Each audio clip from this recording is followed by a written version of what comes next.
Come on, must make it to the village. Oh, look at it, it's a cute bunny.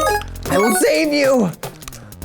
Oh, hi, welcome to StoryLab. This week, we're taking a look at the story of a guy who ran away, braved a fishy storm, and ended up in a desert.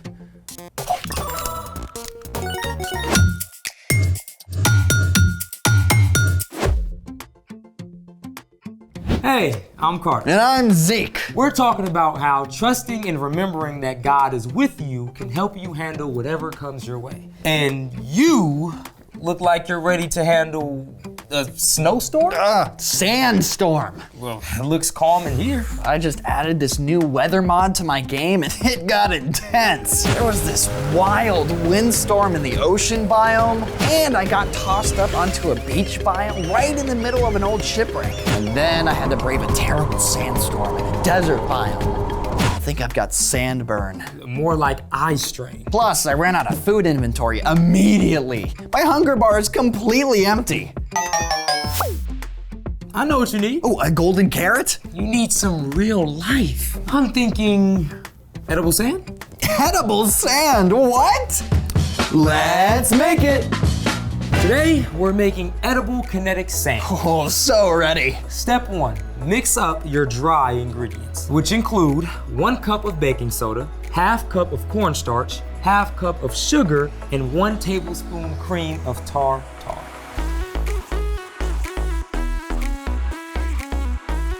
Okay, when do we add color? Step 2, mix about 10 drops of food coloring into 3 tablespoons of water. 1, 2, 3, 4. 1, 2, 3, 4. That should make a nice purple. Okay, dump it in. Whoa, relax. Step 3, slowly add in the water.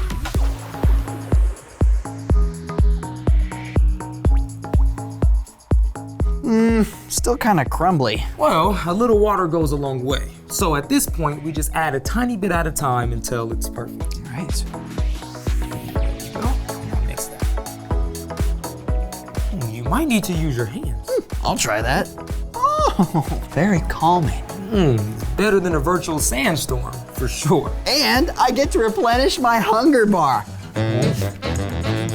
Yeah, but just because it's edible, it doesn't mean that it tastes great. You better tell me that.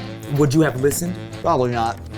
Speaking of someone who didn't listen well the first time, it's time for The story before the story.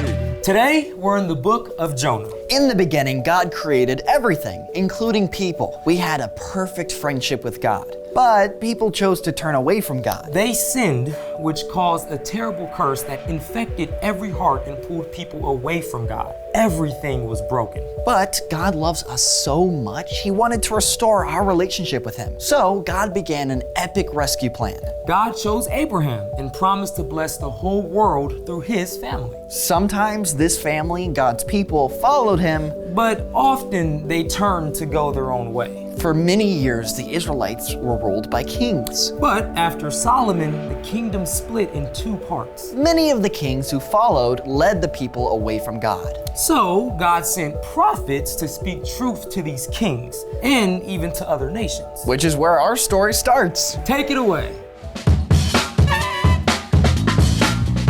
Hey everyone, I'm Brian. The last part of what we know as the Old Testament contains a group of books known as the prophets. Now, most of these books record the words of the prophets that God sent to speak truth to the kings of Israel and Judah. But the book of Jonah is unique. The prophet Jonah lived during the time of Jeroboam II, one of the worst kings of the northern kingdom of Israel. And Jonah was what you might call, well, a reluctant prophet. One day, the Lord spoke to Jonah. Go to the great city of Nineveh. Preach against it.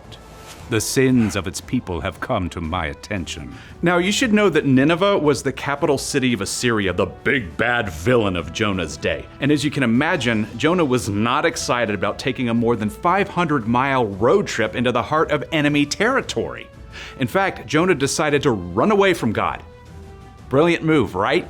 Well, instead of heading northeast toward Nineveh, Jonah went to the harbor at Joppa and hopped on a boat heading for Tarshish. Yeah, pretty much as far as you could go in the opposite direction. Jonah went below deck for a nap. But while Jonah was sleeping, God sent a wild wind. The sailors panicked as the ship creaked and cried out to the false gods they worshipped. Finally, the captain hauled Jonah out of bed. How can you sleep? Call out to your God for help! At last, Jonah confessed that he was running away from God. The sea was getting higher, and the sailors were terrified. What should we do to make the sea calm down? I know the storm is my fault. Pick me up and throw me in the sea. Well, the sailors didn't want to do this, but the storm got even worse. So at last, they cried out to God.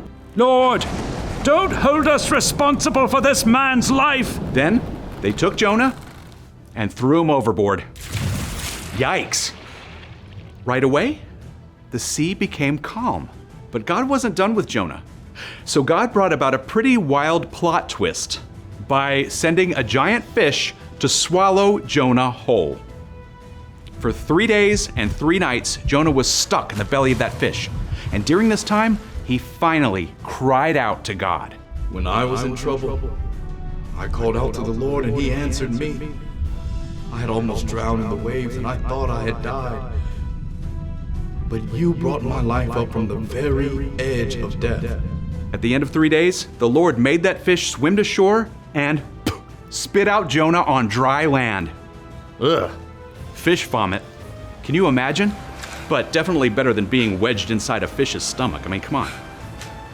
God spoke to Jonah once more. Go to the great city of Nineveh. Announce to its people the message I give you. And this time, Jonah listened to God. He made the epic road trip to Nineveh. And when he got there, well, the city was so large it would take 3 whole days to cross. Jonah started off walking along those bustling streets, calling out, In 40 days, Nineveh will be destroyed. This was terrible news. And the people of Nineveh actually listened. The message even reached their king, who put aside his royal robes and sat down in the dust and misery. The king sent out a message to the whole city. Don't eat or drink anything. Call out to God with all your heart. Stop doing what is evil. God might take pity on us. Then we won't die. And would you believe it? The people did just as the king commanded. They turned to God and stopped doing wrong things. God saw this. So God showed great mercy and did not get rid of the city of Nineveh. And Jonah was thrilled, right? Actually, no. Jonah sulked because God had chosen to show love to even the enemies of Israel. Because God made this world and created each one of us, God always knows what's best. Even if it means showing mercy to your worst enemy. Whew, that's wild. Jonah was supposed to be a prophet, but he did all that to run away. It was the sailors and the enemies of Israel who actually listened. It's a great reminder that God's love is for everyone, including those who don't know God yet. So, what's our part in this story? Well, Jonah knew all about God, but he sure didn't live like it. He made choices out of fear and frustration, placing trust and confidence in himself. See, he didn't really believe the truth that God knows what's best. We have a chance to live differently. You can choose to trust that God is working out even the hardest situations for your good. Like if you get stuck doing a group project with classmates you don't know very well. Or your parents decide that you can't do a sleepover at your friend's house. Or you've got to finish out the basketball season even though you don't like the new coach. You can have confidence and show a good attitude, knowing that God is with you through it all and can make good come from it. Jonah sure missed the boat on that one. Missed the boat? A good one. Crazy as Jonah's story is, we can be confident it's one to study because Jesus himself talked about Jonah several different times. Oh, get this. It was a whale of a story. Huh? Not a whale, just a really big fish. Either way, wouldn't want to be swallowed by one. No. See you next time. So, here's the thing. God knows what's best. Even when you're frustrated Or uncertain, or it's hard to do the right thing. you can take a deep breath and trust that God has got it. So you can relax. Yeah. You know, I'm glad God gave us creative ways to calm down and chill out. Ooh, you wanna make some more colors? On it. Thanks for joining us in the Story Lab. See you next time. Hey, do you think it'd be tastier if we added cocoa powder? Do we have any? Yeah, we got plenty. You ready to try it? Go for it.